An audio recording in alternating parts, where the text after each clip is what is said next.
Greetings once more, dear friends. Fanatical Dragon back again. Now, as promised in my review yesterday of the incredible movie Tornado, this is my interview with the writer and director of the film, John Maclean. I'm extremely grateful to John for taking the time to sit down with me and chat about the project. I think we got into a lot of really interesting topics for me, and certainly he was really honest, open, and very candid about the process and about the making of the movie. Now, if you stick around to the very, very end, as I also promised, I'm giving away 3 copies of Tony Stella's gorgeous poster that he made up for the movie. These were originally given away at the Discovery screenings for the Picture House cinemas, but the screening I went to, they didn't get the pictures through in time, so when I popped back in to pick up my copy, they had a few extra spares. So a huge thanks to the Cameo in Edinburgh for giving me a few extra posters that I can pass on to all of you. There is going to be a question for this one, and because it's going to be a question, I'm going to ask people to enter via email rather than in the comments, because otherwise people can just look in the comment section and see what the answer is. But if you jump on to the very end, you're not going to be able to answer the question. So watch the interview first, answer the question via email, and be in with a chance of winning one of these 3 glorious Tony Stella prints of a phenomenal movie. I think probably, as I said yesterday, my movie of the year, The Incredible Tornado. So that's it. Enough rambling from me. Let's get into the chat with John. A huge thanks to him for sitting down with me, and a thanks to all of you for watching it. We'll see you at the end. Greetings once again, Fanatical Dragon here. Thank you everyone for joining me today, and thank you, John Maclean, for joining me. Hello, John. How are you? Thanks for having me. Pretty good, thank you. My pleasure. Except I've sunburned my nose, I think. I've just noticed. That's okay. It's hard to do in Scotland. Scotsman in London, yeah. But writer and director of what's easily for me been my favourite movie that I've seen at the cinema this year, Tornado. Thank you. My pleasure. I think I kind of really wasn't expecting to be blown away by it quite as much as I did. I saw it in exactly the same week as I saw the new Mission Impossible. Yes. And enjoyed this infinitely more than the new Mission Impossible, right? And I less think dialogue, that's for sure. They're both action films, but you know, some of these big action films tend to start getting a lot of dialogue. It's like, wow. It was all exposition, and I kind of think its budget was what, between 3 and 400 million. Did you even have 1/100th of that? What was the budget for today? It was probably about 3. Okay. Yeah, so about 100th, yeah, and but 100 times the movie for me, or I enjoyed it as 100 times as much, because I think thank you. all the things that I don't want to turn this just into me dissing Mission Impossible for the whole chat, but a lot of the things that I kind of found that were issues there were a welcome breath of fresh air to not be factors that got in the way of Tornado, where it was pared back to the bone so much, a kind of quite simple setup, but an awful lot going on. So I think probably best to start off saying how this came about, because obviously you made Slow West quite a while ago. Yes, like 2015. I shot it 2013, came out in 2015. Yeah, and that was all shot in New Zealand, mostly New Zealand, with little bits in Scotland, right? Yes, yeah. And so it was the idea to always try and do something set in the UK, because I know the film's not specifically set in Scotland. You just filmed it in Scotland, right? Yeah, I mean, I started thinking, because the point of Slow West came about when I was thinking about being in America and meeting a lot of people that said, oh, my grandfather's Scottish or Irish, and realizing that 1860s America would have been a land of immigrants. So Westerns perhaps weren't all the American cowboys that we'd been fed. So I just wanted to make a sort of Western that was full of people from all over the world. And then I sort of started thinking the same about Britain, you know, so I was thinking about the British period drama instead of the Western, and how to sort of tell a different story about using the framework of the British period drama, but have people, outsiders and people from all over the world, sort of populating it. So one being a samurai, which handily then went hand in hand with my love of Japanese cinema. So yeah, no, it was kind of a few different ideas coming together. But always a desire to do something that was a little bit more genre focused, because British cinema and Scottish cinema specifically, we don't have a great track record of stepping outside of what I think the funders see as more a safe bet, but for me always feels like a bigger risk. Like, I think it's a bigger risk to make something that's a bit more of a same as many other productions that come out of the UK. Of course. I always see something that if we can try and aspire to do something that's a little bit more internationally saleable, that would seem like the better way forward. But we do it so little, and so I think you're to be celebrated for actually doing an action film, and kind of an action film with nods to westerns and sci-fi movies in Scotland, which is kind of Yeah. never happened before.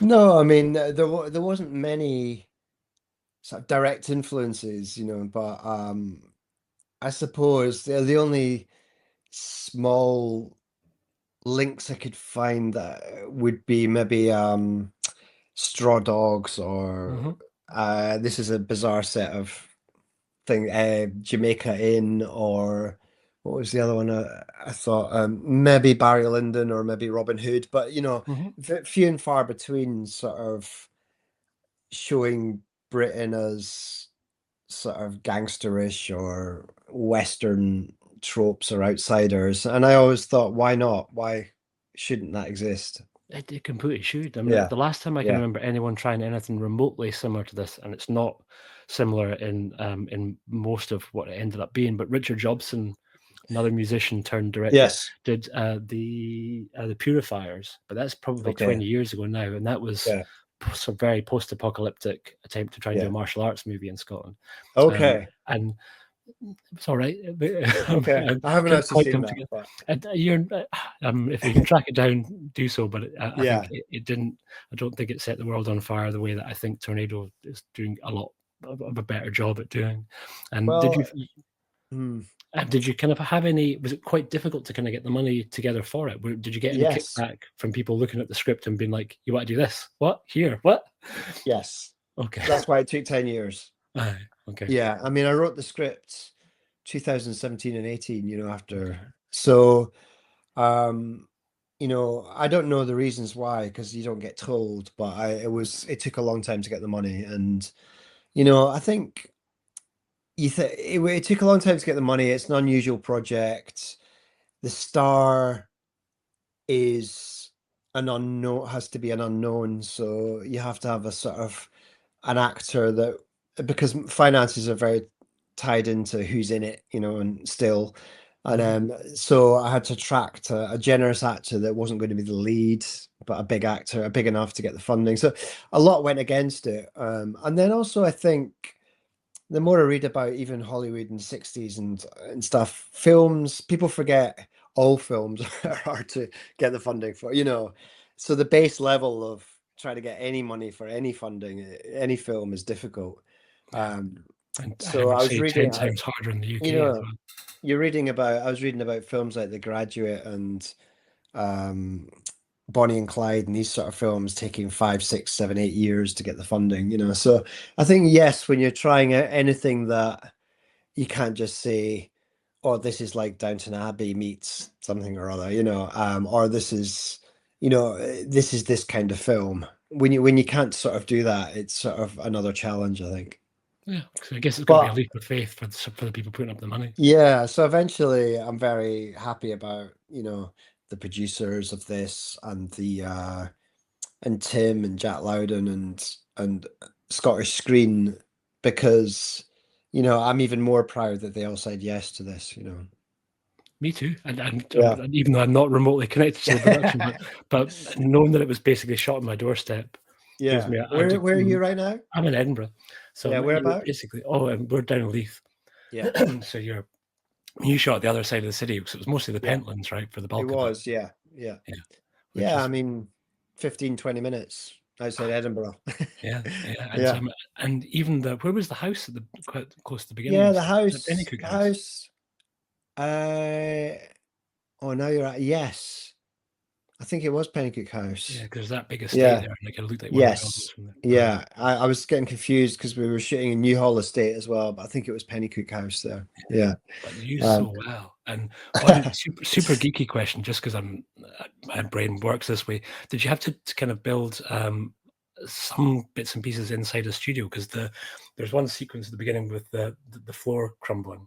And I'm assuming yeah. that wasn't actually inside the house itself. No, we couldn't even have any dust in the house, we Oh, couldn't, because that would go it's a on a listed painting, building. or Yeah. so. Yeah, so there was a lot of challenges around that, but luckily, and I knew this because of knowing that area very well. And there's a film studio called Edinburgh Film Studios Yeah. that's rarely used about 5 minutes from the location. So yeah, it just all, I knew I was going to shoot there eventually because um, one of my best mates, who's also became the sort of art director, grew up in Carlops and in the area and knew everyone. I knew the film studio was there. I knew the reservoir was up there. I knew the hills were kind of accessible and, compared to maybe the Highlands. And I didn't really want full Highlands. I didn't want the sort of Braveheart look. I needed to be to me a little bit more generic and could be the Lake District, could be Cornwall, could be the Scotland, so yeah, it ticked every box being around there. And then of course these big houses that just sit there as well. Yeah, and it Yeah. worked out incredibly well because you really didn't have the time to spend No, going back and forth 25 days, 25 days, yeah. which at that time of year in Scotland, really ideally closer to, it's probably only 12 and a half days because you're not getting Yeah, full sunlight, right? no, You shoot in we're winter time. 4:35 at the Yeah. latest, yeah, And, every day. and 10, It's 11 o'clock before you could really kind of get going each day, probably likewise. actually the mornings that weren't so bad. So if Okay. we would actually start about 8. I think, Okay. funnily enough, the mornings were lighter up there. So yeah, we'd get going about 8. So 8 till 4 when you don't stop for lunch is kind of almost a day. So we it was still a really ambitious script to shoot in 25 days, but we just, I only shot one take for everything. So we Yeah, just really hammered it. that in itself is mind blowing, Yeah. because there's almost no rehearsal as well, right? So There you're was no, not really. so About, I would say there all the rehearsals added up to about 3 hours, I think. So with mental. everyone. And so I'm Yeah, assuming that basically all of your key players came pretty much well prepared, came ready to do what they had to do. absolutely. And it was heavily storyboarded, so it was just like a jigsaw puzzle where I would just ask them to, just walk from here to here, or just pick up this object or just say your line. So it was done very much, I guess, like classic cinema, like Bresson or something would have done it, where you just grab the bits you need and then hope it comes together in the edit because you don't really have a wide or a master shot. So yeah, Yeah. it was sort of risky and exciting. I mean, Tim Roth loves that way of working, and he kept on saying how it was like they used to make films.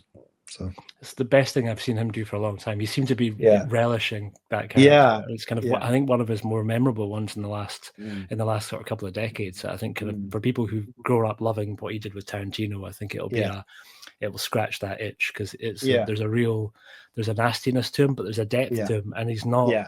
overly cartoonish in his No, nastiness. Is a no. quiet sinisterness with both him and with Jack Lowden. They're Yeah, and both that kind of very was. underplayed.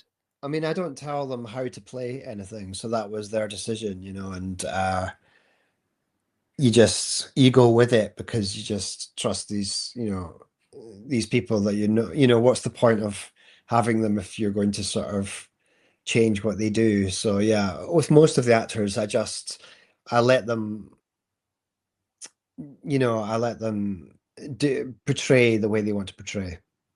And unless it's way off, and then usually I want sort of less acting and more of the actor to come through, so it just keeps it natural. But apart from that, yeah, it's that saves time as well, that someone like Tim can just come on and do it, and I'm not sort of interfering.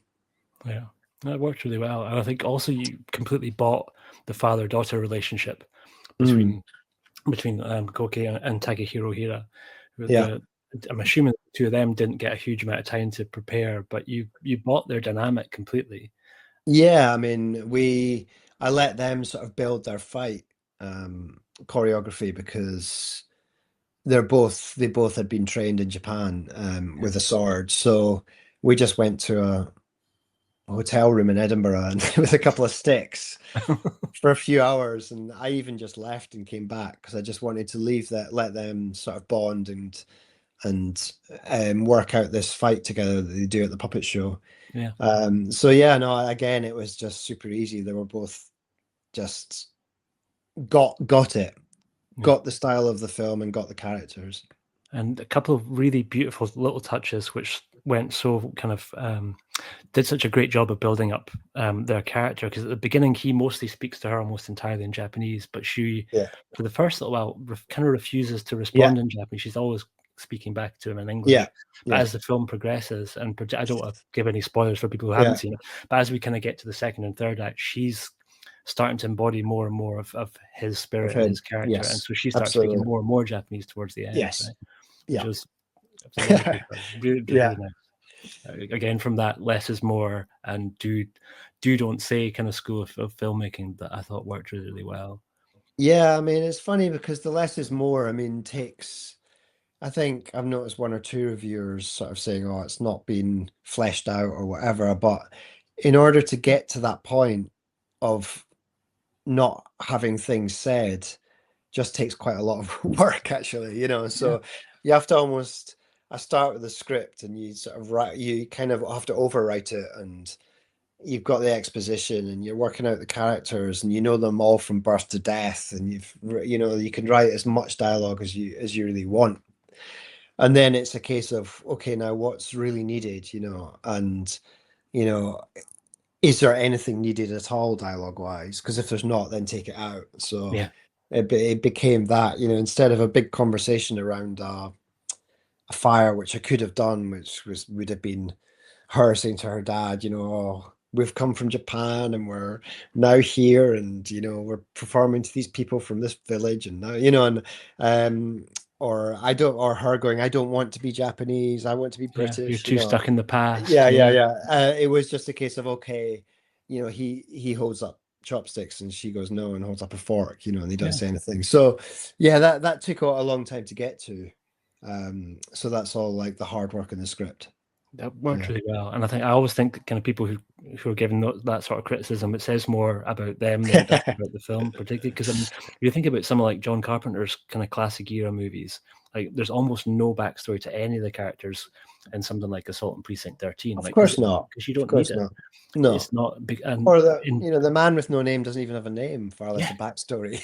completely. And I I think think, particularly with yours, yeah, because you're dealing with such a compressed timeline. exactly. I know we get flashbacks, but most of the Yeah. events of the film take place over a relatively short period of time. Yeah, Yeah. I think there's no. It would be too distracting, I think, to kind of start going too much into kind of like characters' histories and origins. You just didn't need it. No. Yeah. No, I wasn't interested, and it was very deliberate. So, yeah, absolutely. And more people than not absolutely get that. I think that um the thing about television is, maybe the more we get used to TV shows, the more we feel like we need it, because it's TV shows are full of it, and you always get an episode of the person is as a child, or Yeah. you just get these.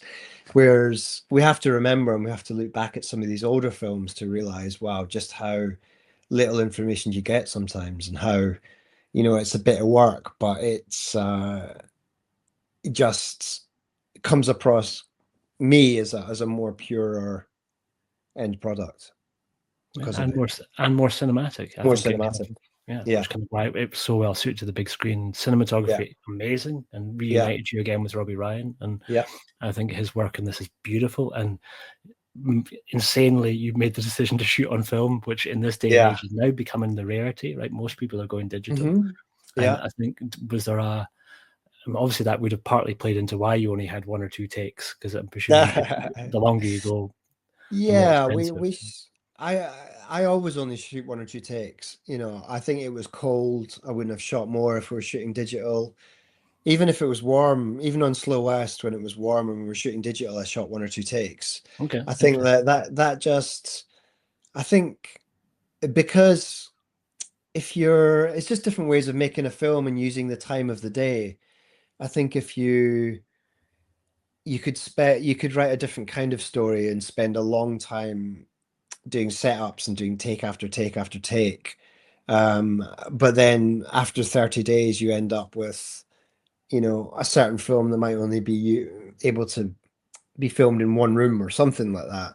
Mhm. But then with Slow West, if you want sort of scene after scene after scene in 30 days, or Tornado 25 days, and there's fights and there's puppet shows and and you still want to shoot it in a sort of slightly old school style, that slightly Bresson kind of style. You're not just doing handheld where you're just like, you know, filming a documentary, which is another quicker way to shoot.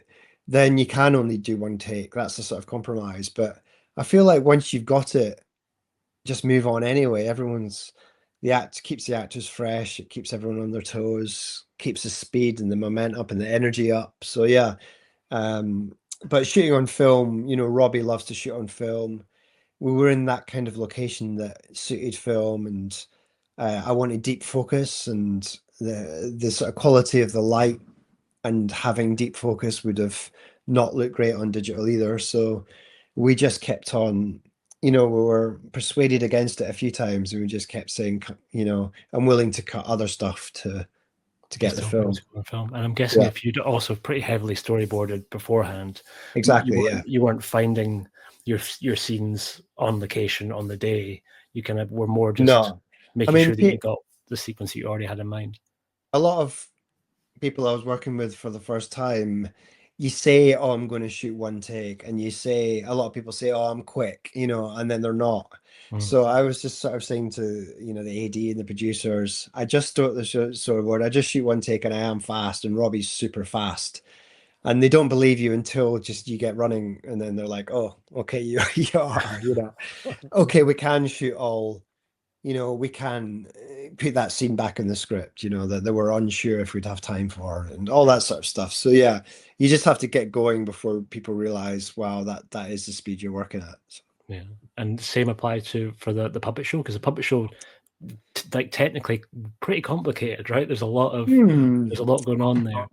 Yeah, that was made slightly simpler with a few tricks of the trade. I mean, I think we filmed the on-stage puppets separate, on the last day.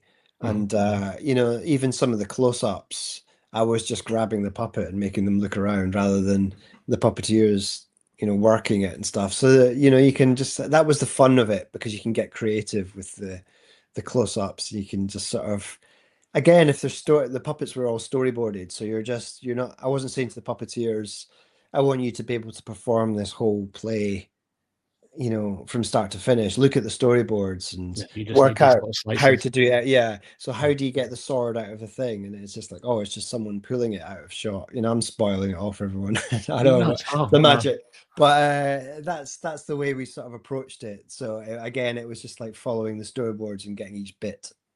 But fantastic puppeteers that came from Peebles, and they were just local puppeteers that so again, it's just the resources in some of these small villages. It's incredible. Well, they're a pretty well regarded group at this point. They've got kind of done Yeah. stuff for Star Wars and things, I think. Yeah, it was funny because when we turned up, we said we're doing a film and we need some puppet work, and they were really like, no, no, we just do proper films. We don't do like, and we were going back and going, I think we are a proper film, but they didn't believe we were a proper film for some reason. They were just, But until probably because this doesn't happen in Scotland very much. no, I think it was the mum and dad was saying, no, no, my son's done Star Wars. He's, and we are like, well, great. We're kind of, that'll be good. We're so yeah, that took a bit of persuading, but we got there. Yeah, and worked beautifully. It was a kind of really nice little, because the film's very grounded in terms of, particularly in its action. I think it never over glamorizes or over stylizes the action, and doesn't need to No. for this sort of story. But you did get a chance to over stylize and kind of like Yeah. go into schlock Shogun Assassin territory with the puppetry. Yes. Well, that was the idea. I thought, well, if I make the puppets the Shogun Assassin, then I can make the rest of it seem more real in a way, Yeah, and seem more kind of the other, I guess, because the puppet show is maybe, yeah, your Lady Snowbud assassin type of cinema, which I love. mm, But then the rest of it was more influenced by your Kurosawa and your sort of the other kind of samurai cinema. So yeah. yeah, Yeah, and the two worked really nicely, but between them, they were yeah, absolutely fantastic. Yeah, they're really, really good. And I think the other element that we've not spoken about so far, but we have to address because it's such a big part of the film, was the soundtrack, your score. And yeah, Jed Kurtzel again, he worked with on Slow yeah, West, yeah. and a Uh, very different score. And I think for me, I kind of got quite a bit more from this one than I did. I loved the score yes, for Slow West too, but this felt like it worked an awful lot more effectively. Partly because like three or four parts of it worked into the narrative of the film. So the characters Yeah. in the scene are driving the music. Yeah, I think you're absolutely right, and it's because when I made Slow West, I think I had like Moondog, or I had some source music that I really loved that I wanted to put in, and then when I got to the edit and started putting it in, it just never felt like it bedded in. It always just felt like records, or it felt 50s instead of timeless. And I sort of panicked, and the producers were also making Macbeth with Jed and Justin, with Jed scoring. Mm-hmm. And I just said, "Oh, I think I do need score." And they said, "Well, Jed's kicking around for a couple of weeks." And I met up with Jed, and we really had no time. He had about 3 or 4 weeks to do the whole score for Slow West, um, and he already had sort of temp that we were kind of chasing a little, and it really worked out well in the end. And I think he did amazing work in that short space of time. So I thought, well, for the next one, um, we've got a couple of years, I was started sending him tapes and mixes and references and scripts. And so he was really in it for a long time. And then by the time, we got going, I think he pretty much, um, hit the nail on the head first time with a lot of the stuff he was sending me. There wasn't much back and forth, but when it started coming in the edit, I was just, this is exactly it. This is perfect, And I give him sort of certain rules. Has to be melodic, it has to be whistleable. It has to be, simple, just 2 or 3 instruments, so I can have them loud and maybe instruments of the time. But I would never give him any direct references, sort of, so that he can just come up with whatever he wants as well. So yeah, And did you great. have the pieces that were used in the scene? So was the piano piece worked out ahead of time before Uh, you were kind of the shooting? the other pieces that weren't score, that were on-screen soundtrack, Mm, the guy Brian Mills that plays the musician in Tornado played the bandit musician in Slow West, mm-hmm. same actor. And for both pieces, I collaborated with him and we worked together.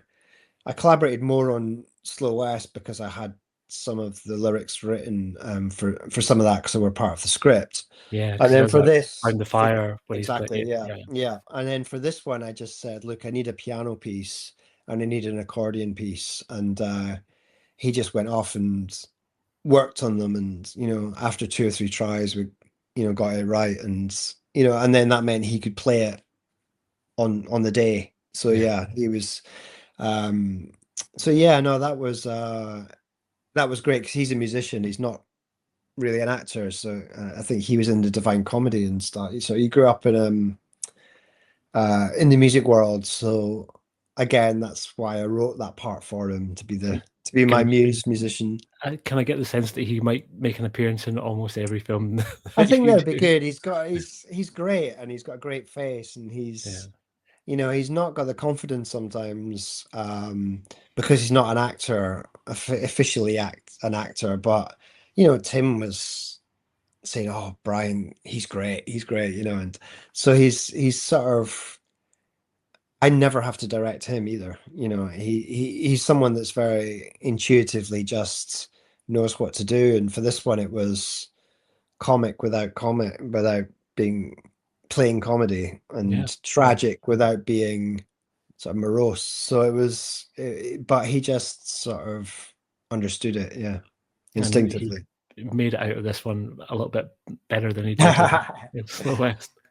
Yeah, one of the only survivors. Yeah, Yeah, yeah, and it yeah, worked really, really beautifully. I think kind of like those were some of the beats that I enjoyed the most in the movie. yeah. But yeah, just I think all around just kind of exceptionally kind of well put together, and I think it's something that I do desperately wish that we did more of in Scotland. I think you Mm. managed to knock my previous favorite Scottish production off the top spot because until this came along, Restless Natives was the one that I kept Oh going yeah, back to as being like just a great example of us doing the sort of thing that we're told that we can't do in this country, yeah. which is doing a sort of genre cinema that's fun and engaging and lively and has action beats in it and is kind of a Hmm. love note to different types of cinema. And it's something that, for whatever reason, is just really hard to get off the ground in this country and specifically Yeah. in Scotland. I think Scottish screen, needs a sort of thank you because of exactly what you're saying.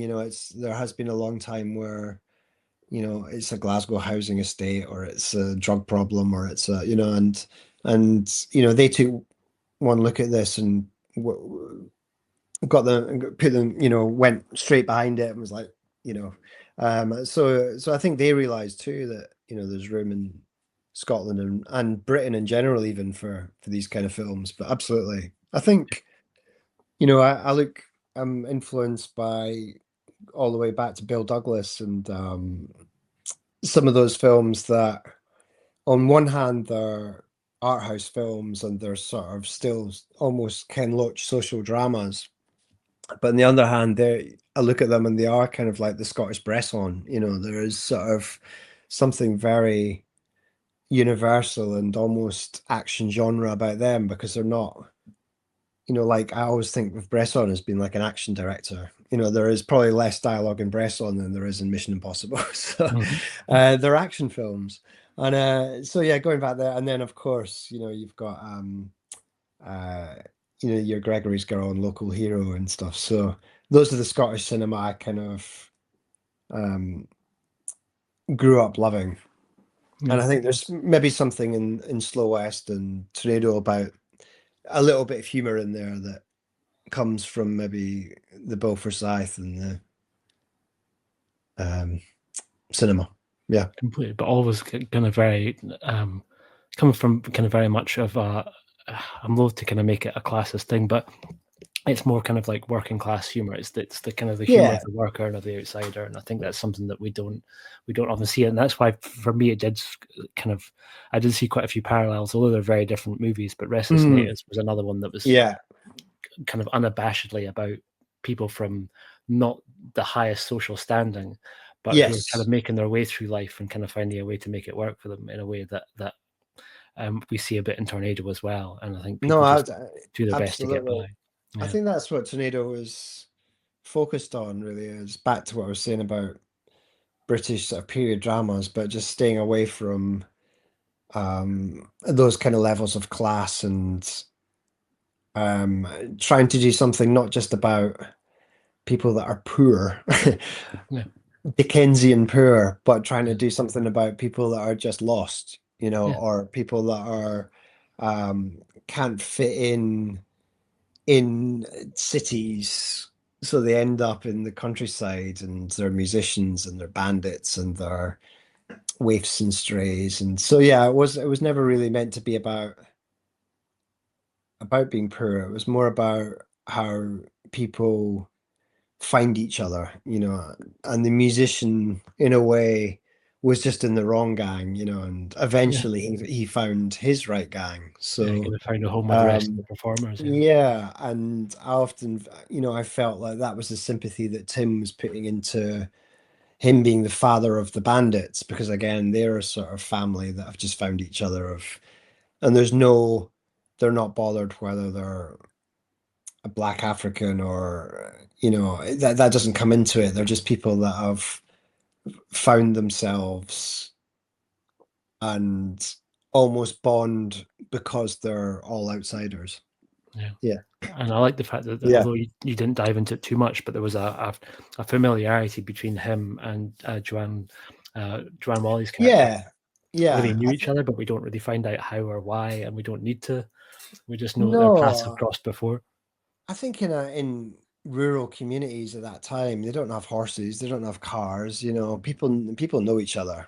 I think that there was there was some point in the scripts, a sort of implication that Sugarman would turn up at that troop once a year and just skim off some money, almost like a shake sort of everyone down. mafia. Yeah. And so it was like, oh, he's coming, there's a bit of that. But yeah, I just think that that's one of these things that I take for granted, so that people all know each other at that time. Yeah, but who made Restless Natives? Who directed it? Do you know? I can't remember it was an American director, but I just know Oh, that was it? it was written by Mungo Dunnett. Right. Kind of Dorothy Dunnett was quite a kind of famous Scottish novelist, and her Right. son had gravitated more towards film production. So it was Scottish writer but American director, but all Scottish Okay. money. So I can Yeah, I need look to it up. research because Um, yeah. I know that they've turned it into a stage play, so it's been doing Okay. the rounds at the moment around Scotland. But Yeah. directed by Michael Hoffman. So, Okay. and I think Mungo's the brother. It was Ninian Dunnett who wrote it. So there's the two Right, brothers. I right. think his Okay. other brother's the producer. But Yeah. but that was 40 years ago. So it's Yeah. taken like 40 years for me to get like another film to knock that off, because I Oh, love Shallow shit. Grave and I love Train Spotting, but Yeah. there didn't really feel Train Spotting a bit more so maybe, but they didn't feel Mm, like inherently Scottish projects. Where Restless mm, Natives is very unashamedly a film that you couldn't make anywhere else other than Scotland. And I think absolutely. although Tornado is not exclusively specifically stated as being in Scotland, it's something that I think you would struggle to make in a different part of the country with the I same think thing. my feeling about that was that yes, it's set in Scotland and Jack Lowden's Scottish, the wee boy's Scottish, Rory McCann's Scottish. It's obviously in Scotland, but um, I just wanted to deliberately. It comes with a sort of a bit of a sort of what's the word? When you've got Braveheart and Rob Roy, and I just didn't want to go tartan with it. So I was like said to the costume designers, maybe no tartan, because it does come with a bit of a history, Scotland, of all that, which comes with a bit of cliche as well, I think, about Scottish people being brave, and uh that I think that it's not somewhere I really wanted to go because I think a lot of that's cliche. But Yeah, so I wanted to say something about multiculturalness being a British thing and not just a Scottish thing. So I said British Isles at the beginning, but I think any press that's picked up on it talks about being a Scottish samurai film, and in a way that's really nice because I think there's also a link between Scotland and Japan, which is different than Britain and Japan or England and Japan. yeah, Um, and I think there's something about that kind of warrior with mantras and the history of the sword and the history of sort of the pressure of honor and these things that um, are sort of underdog things that sort of suit this story and suit matching Scotland with Japan. yeah. It's going to be really interesting to see how it plays in Japan. Do you know if it's opened there yet? Not yet, but their film industry is different. And so I don't know what's happening actually. I keep on chasing up because she's a megastar in Japan, the Yeah, girl. her dad's huge. Yeah, but because she's known, I think it's perplexed people because she's known as sort of a sort of fashion girl or it girl or model girl or musician. I think they were waiting to see whether she could even act or something, but Mm. she could act. She's amazing and has to Yeah, carry the weight of so the movie on her shoulders, really. yeah, so I'm hoping that, Japan will pick up on it because, I think it's sort of whatever I was saying about Scotland, I think I was saying a similar thing about Japan. And it's not all cliches and it's not all, and I'm hopefully um that comes through as well. My love of their country or my love of their cinema and love of their culture comes through in the film. And I think it and the respect, Yeah, and I think it does because I talked to Takahiro a lot about it because, you know, I was very in my comfort zone, this being set in Britain and this being, but anything that was kind of going towards Japanese culture, then, I didn't want to get that wrong. yeah. So And yeah, did they help out with kind of like? But I don't know by that point that the they story's pretty helped. much locked down. But They helped out. They helped out by reassuring me. It was, especially a lot of the dialogue around this sort of the samurai dialogue. I think that Takahiro was quite happy that I'd done mega research. So I'd read like the Book of Five Rings and the Mhm. early samurai sort of books, and these mantras were kind of, you're kind of, if you want to live, then face death, and those kind of sentiments. He sort of said that I'd got all that quite spot on, so that was nice. Yeah, because he himself, he had an incredible career and also worked with Takeshi Miike. I think he did the remake Yeah, of Harakiri at one point, and yeah, maybe kind of Western audiences more familiar with Seigum and Shogun, but more recently was in the great new yeah. Shogun series. His dad was in a samurai film too, and Yeah, yeah, when I was doing my little trying to get him interview, he said, "Oh, my dad was in this really rare samurai film that I haven't seen." And mentioned it, and then I got the DVD out and was like, "This one," yeah, and I'd seen it, and he was like, "Where did you get that?" Like he'd never been able to track down his dad's film, and I had it, so I think that got me him. He's Is like, is "Okay, he I'm." based? Is he based in the States now? I think. Yeah, Yeah, he is based in the States, yeah, yeah, but he's all over the place for work, but yeah, yeah, yeah. Because I know he still does stuff back and forth to Japan. yeah, Yeah, no, great. mhm. But I think we should. I'm conscious of your time. I want to let you get away to pick up your daughter, so I'll start wrapping things up. But a couple of very, very quick things because I'd be remiss to not mention that Of course, the Cameo very kindly helped us out and gave me an extra few posters great. by the wonderful Tony Stella. How on earth did the Tony Stella posters come Yeah. about? Well, Did you reach out to him yourself? first thing I'll say is I used to work in the Cameo, Yes. and that was my film education. So I was an usher ripping tickets, but I did late night double bills, so I saw great films on the big screen for the first time, and When was that, John? Like, I was it trying to was work out the about timeline. 90 to about 94, I think, Ah, around that okay. time. Because And there, without wanting to interject, I don't want to stop you in your flow, but yeah, for a long time ago, Edinburgh used to have this place called Media Base, right? And it was yes, like a yeah, community film center. And I hmm, taught there for quite a long time, and then was their in-house technician for a while. And we do this event at the Cameo once a month called the Blue Room.